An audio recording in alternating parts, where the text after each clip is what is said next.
Okay, can I just say this hat smells wonderful. I just got it in a PR package yesterday from Christian Audette. I believe I can't even see the name on the hat because y'all know I'm blind. So I'll show you guys the package later on.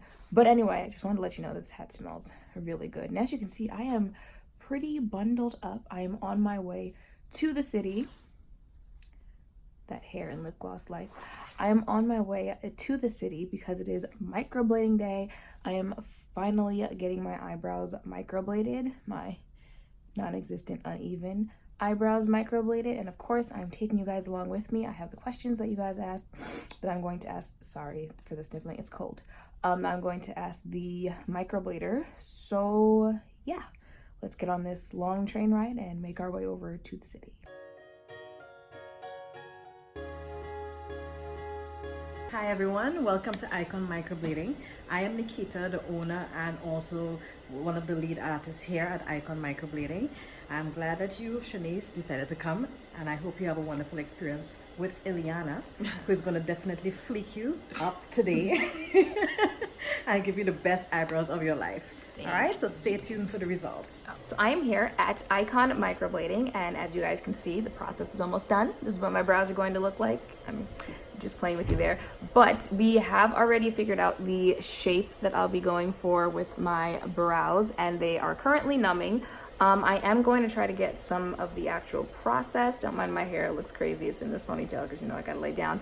I am going to try to get some of the process of her actually microblading my brows, but I'm by myself today, so I'll be doing it myself. And you know, we don't know what that pain level's like here. Hopefully there's none, you know, that's why it's numbing right now.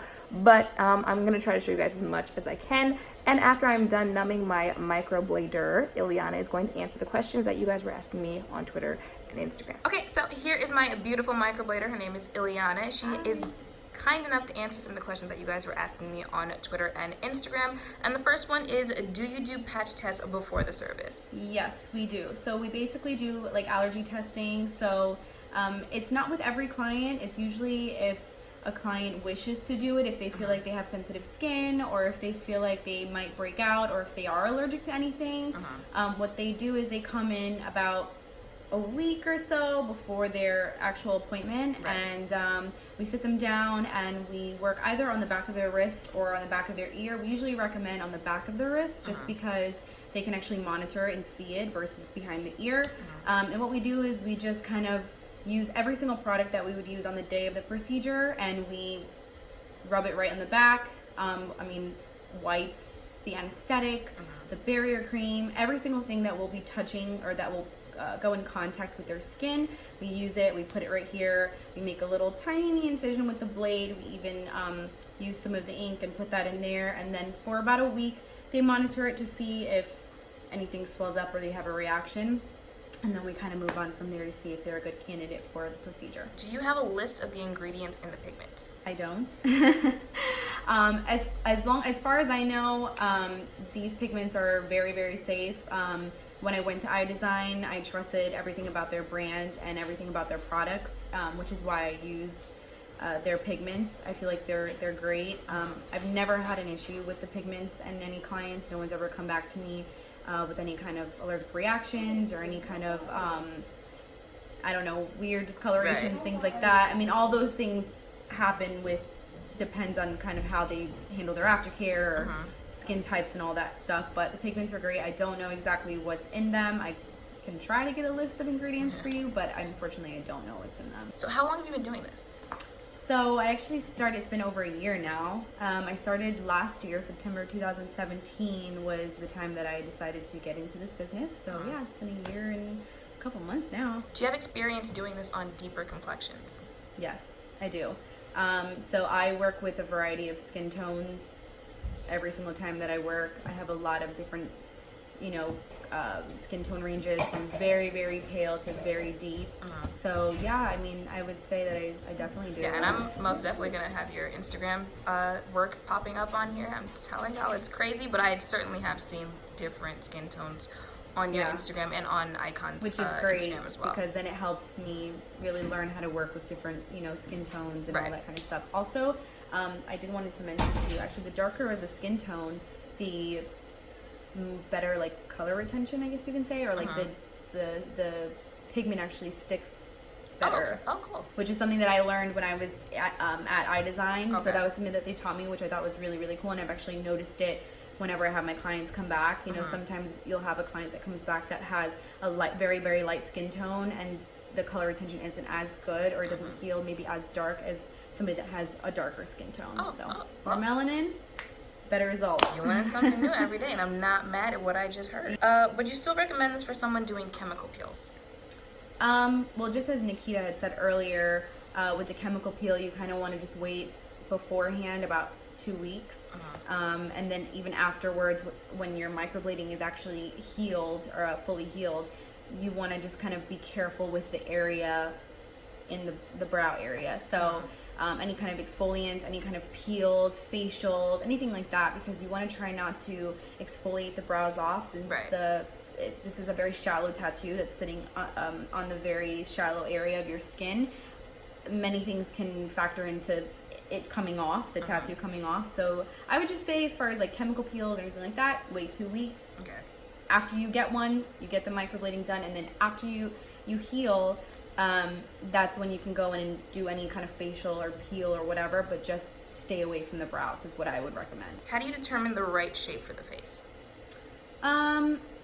Well, they usually have those like charts that have if your face is like oval, you do this kind of shape. If your face is square, and I do agree with those to an extent, but typically I go off of kind of what I see on the person's facial features, and also kind of what they're given brow hair wise. Obviously, if I have a client that doesn't have any hair at all, then we'll kind of just create something, and the way I create it is off their bone structure, facial features, all that kind of stuff. So yeah, I mean, I follow the base rules as far as if you have a longer face, usually they say to do like a little bit more of a straighter eyebrow so that it shortens the face a little bit more. You have more of like a square face or a shorter face, to do something a little more arched. So those are like the base instructions that I follow, or rules rather. And then from there I go off of the rest of the facial features and then how your brow hair grows. Okay. How do you take care of the hair outside the shape that you create? So the day of the procedure, if you don't come in with freshly done brows, tweezed, waxed, or whatever, I'll shape them for you outside of what I drew.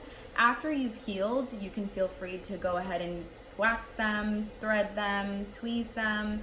It's very, very easy. It makes it so much easier for you. And I even have one of those little small razors at home, and I just kind of razor anything that I see outside of the brow shape. So it's actually a lot easier, you know, for your brow lady too, that you go to and get them, you know, the one that does your eyebrows and tweezes, and because then she can actually, so she doesn't have to like guess a shape. She can go in and just like, okay, your eyebrows are microbladed, let me just take off everything around the shape.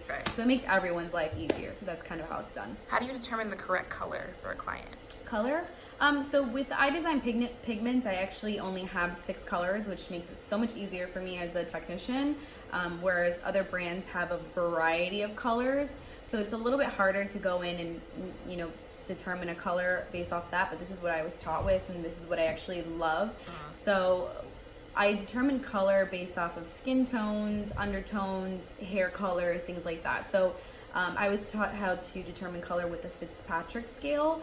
So you basically have like 1 through 6. So those pigments are based off of the Fitzpatrick scale, 1 through 6. So you have your like your darkest color, which is espresso, and then you have your lightest color, which is caramel. And I kind of just go off of that scale. And you can either use 1 tube or 1 specific color for that 1 specific skin tone, or I can mix them and make a custom shape, kind of like the way I'm doing for you. So I'm using dark chocolate and espresso for you. Okay. How much does the color change from when you first get it done to after it's healed? In the bottle, it usually looks more brown, and then when it heals, it'll kind of maybe turn more of like a, I don't know, like I guess a neutral color or something a little more maybe like charcoal, or, you know, things like that. It does depend though, like if, why we say to refrain from like coffee and blood thinners. Blood actually can factor into why a pigment changes, so it can turn pigment like blue and red and whatever, and then also sun exposure and all that kind of stuff. So color doesn't necessarily change too much. But as far as when you finally peel and you see your final color, it lightens about 30 to 50%. Okay. So that's kind of, I guess it changes more as far as like the shade of the color, or like how much lighter it gets. So it looks a lot more natural once the, right, what is it, the scabs come right. off and they peel. Okay. Yeah. Does microblading affect actual brow hair growth? No, it doesn't. Actually, what I have heard in the last few months is that it's supposedly stimulates the area and it stimulates hair growth. And I feel like I can kind of attest to that, because I've noticed on my own brows, hair is growing in areas where they've never grown before. So I feel like this in some sort of way stimulates, you know, the right. area where your brow hairs grow, and it kind of makes them grow, which is very strange, very peculiar. But it doesn't affect or make you lose any hair that's in your brow area. Last one, how would microblading look on someone with really patchy brows or uneven hair distribution like me? No, your brows are good. You actually have really nice brows, but Thank you. uneven, patchy, microblading, basically, we use different types of techniques to really fill them in and make them look as natural as possible. So if I have somebody that comes in and has, you know, patchy brows, what I try to do is I try to just use different hair stroke techniques, or maybe do even a hybrid brow, which is a combination between microblading and shading. So that helps make everything kind of come together and look more natural and blend in with the natural hairs, because the whole point of it is to get kind of a natural brow, unless you want a flaky brow.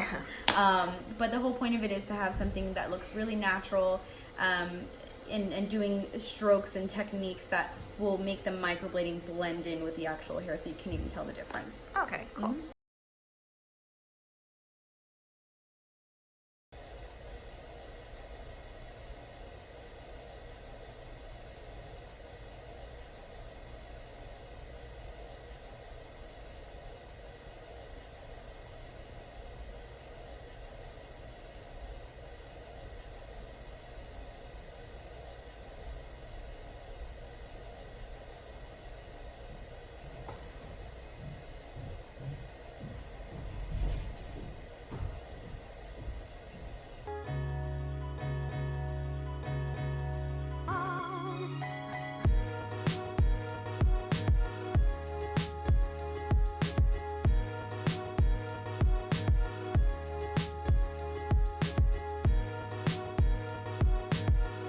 Alrighty then, so I am home from microblading, and I pretty much had this smile on my face since 5 in the afternoon when I left the office. Hi Jameers, because I'll be looking at myself for the next 14 days. I am going to take you guys through the healing process of microblading, but I just wanted to quickly sit down and tell you guys what I think you need to know about the place that I got it done and my experience. So like I said, I got my microblading done at Ikon Microblading. I want to keep saying iconic microblading. I mean, they were pretty iconic, but it's called Ikon Microblading. I'll have their address and information, contact information, all that in the description or on the screen, somewhere like that. It is owned by Nikita, but I had my microblading done by Ileana.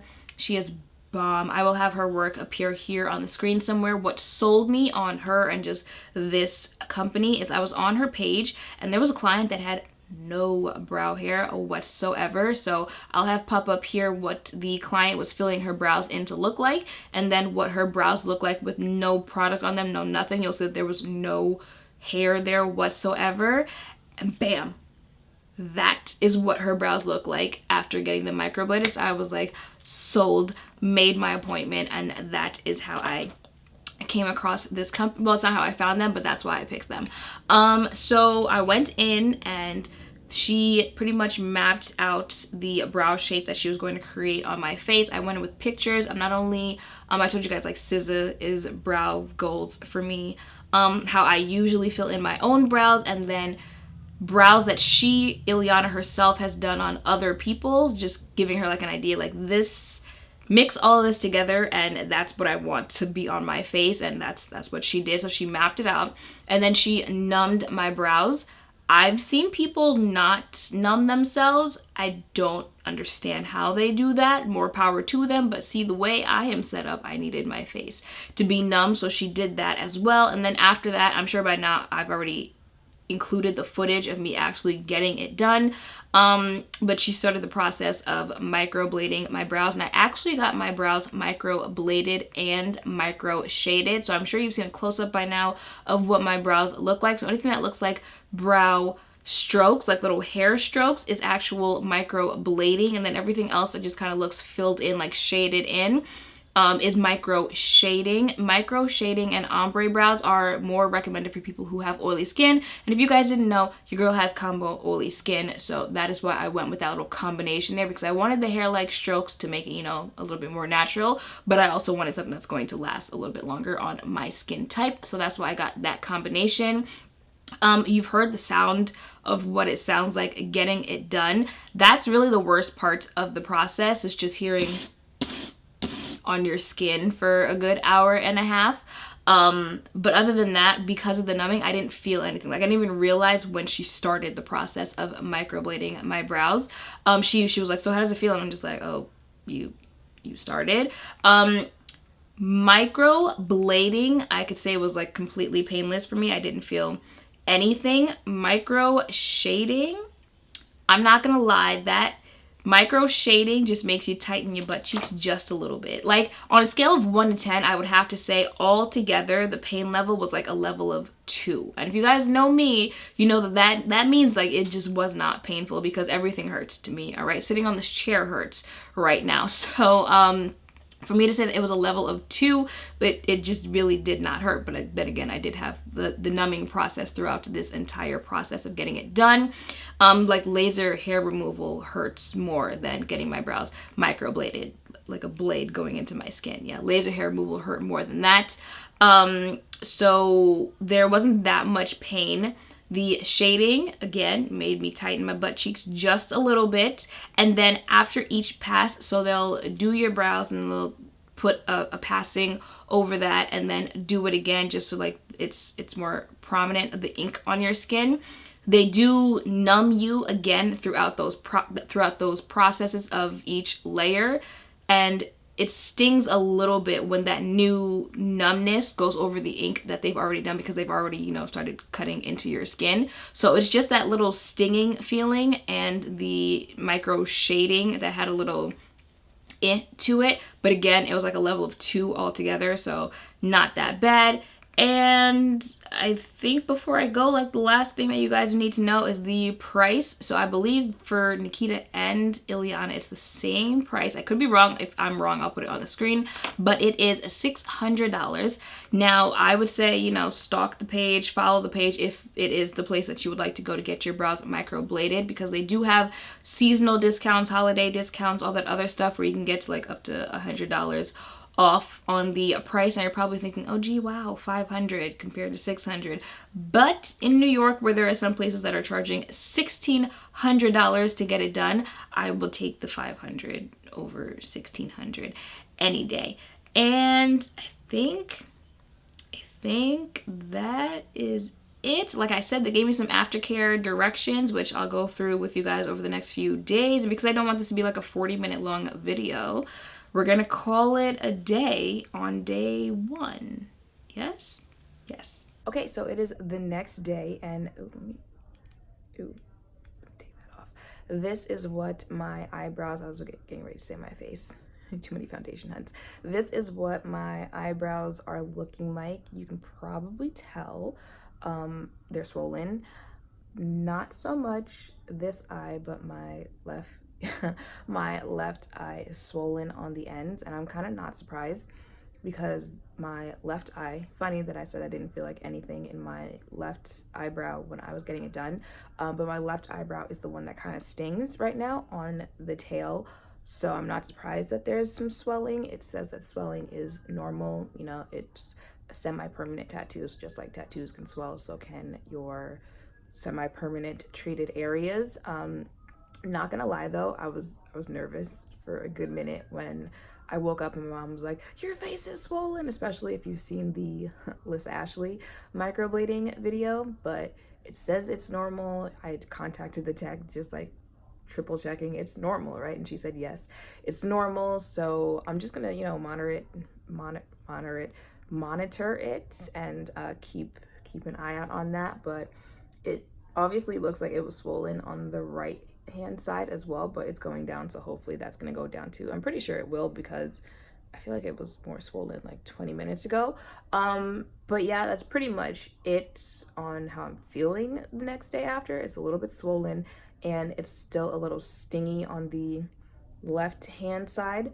I thought I would tell you guys like the post care that it says here. So basically for days 1 through 3, a barrier cream will be applied after the procedure. This will protect the brows and help them heal. The cream lasts for up to 3 days. No special care is needed while the barrier cream is on. And just be sure not to scrub the area and only use water on it to rinse it off. Do not pick. I'll read days 4 through 7 on the 4th day. Let's see here. Avoid for 1 week soaps, facial cleansers, any creams on pigmented areas, washing a pigmented area with soap, pools, retin-A, or any active ingredients on pigmented areas, makeup on pigmented areas for 5 days, including a non-allergenic, hot, steamy, long showers, sun on pigmented areas, jacuzzi or saunas, no exercising or sweating. Salt water can bleach out tattoo pigments. And I think there's one more page here. I'm holding the phone, so doing all of this is low-key a struggle for me here. On the next page it says, for 1 to 2 days after treatment, the procedure area may experience the following symptoms: flaking, tenderness, dryness and itching, swelling and redness. Oh, also I feel like my face is low-key kind of tight, like not tight, no tight, my brows is what I mean. So yes, tightness, but just not my face. I mean like my brow area is kind of tight, so like moving them, you can feel some tightness there. But yeah, that's pretty much all that I'm feeling the next day after. And because I don't want each day to be like a full 5 minutes, so this is not a 40-minute long video, I'm going to try to keep it to like 2 minutes or less a day. So I'm gonna call it a day for the day 2 update. Okay, so it is the next day and this is what they're looking like. I just washed my face.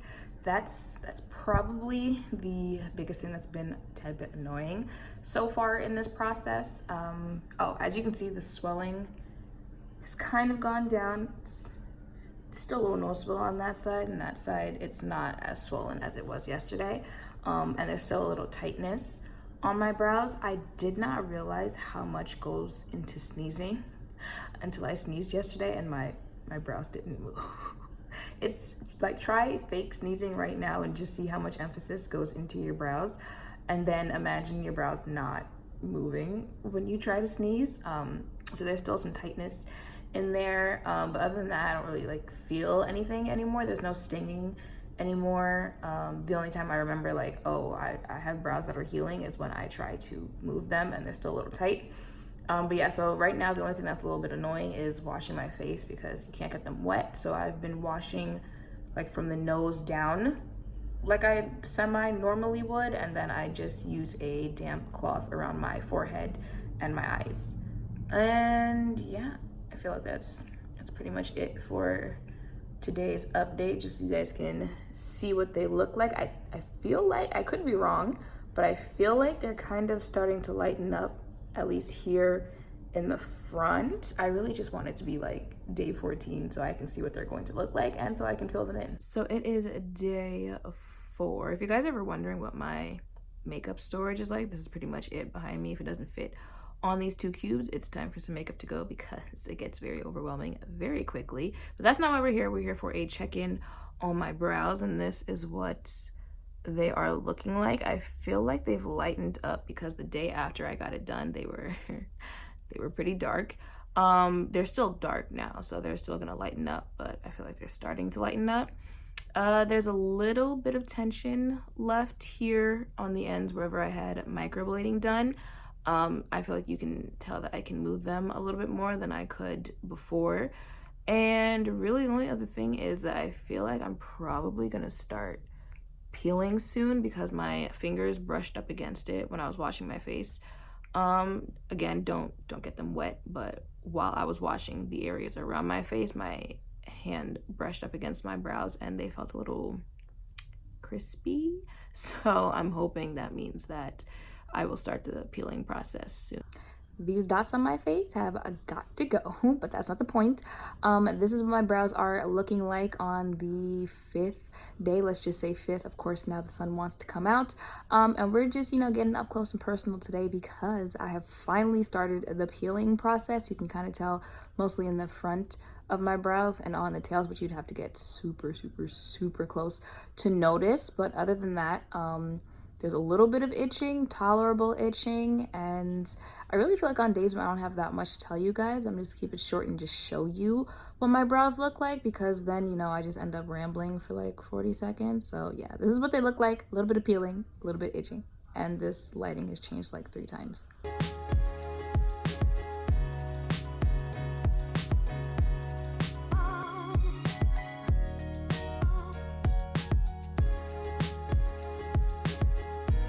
So I haven't really been talking the last few days, but I had to get on here and tell you guys, I'm pretty sure I ripped out some of the ink on my face. I was going over my face with a cloth because, you know, I can't wet my entire face, and I guess I tugged on my skin and I felt the like I could feel it tearing. So I'm pretty sure that little gap you see there on my tail was me pulling the ink out of my face, which sucks. But so this is what it looks like. I don't even know what day it is. The fronts are kind of peeled off. I'm starting to peel up top, and then the bottom is starting to peel, but there's still a long process to go, so yeah.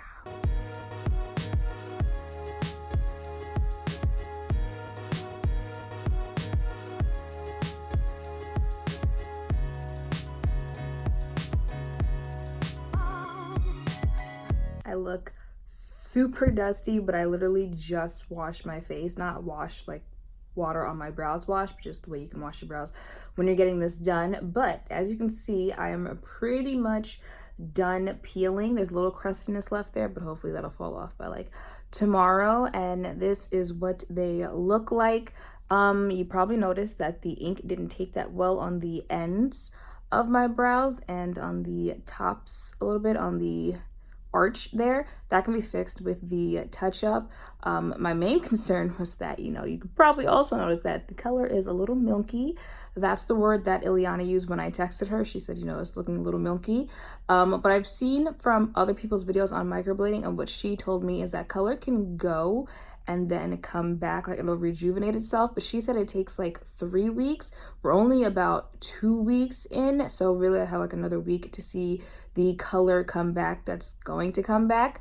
But I'm gonna end this vlog in the next 2 days on the 14-day mark. After that, you guys can just see in other videos what it'll look like. So we've got 2 more days to see how much darker these might get. I typically don't do an update as soon as I wake up, but I'm sitting here, you know, I'm scrolling on social media as soon as I wake up. Don't judge me, we all do it.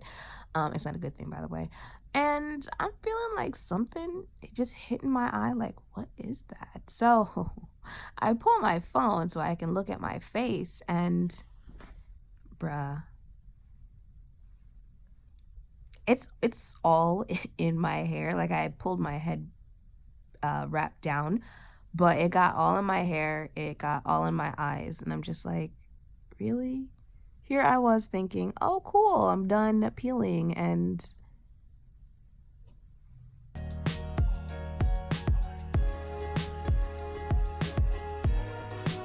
alrighty then, so it is the last day. Happy Halloween, by the way, for those of you who celebrate it.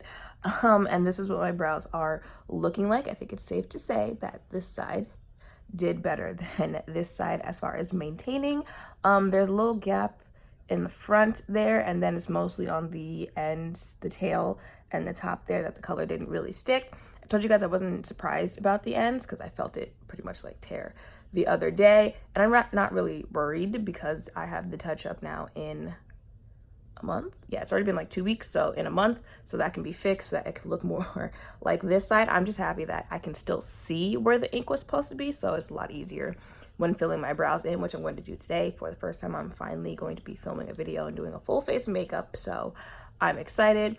As far as the process, do I regret it? Absolutely not. Am I happy with my outcome? I absolutely am, because they might not be exactly perfect right now, but they will be after the touch-up. And even now, like, this is still a whole lot better than what I started this video out with. If I can, I'll post in like a before and after video here so you guys can see I wasn't working with anything when this video started. So I'm extremely happy. I'm happy with where I went.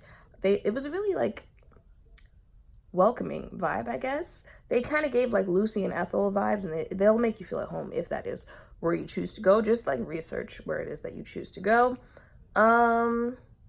And yeah, it's pretty much it on this video. I am gonna go fill my brows in for the first time now, and you guys will see it like Friday or something. But one last like main pull in there. You see those strokes in the front.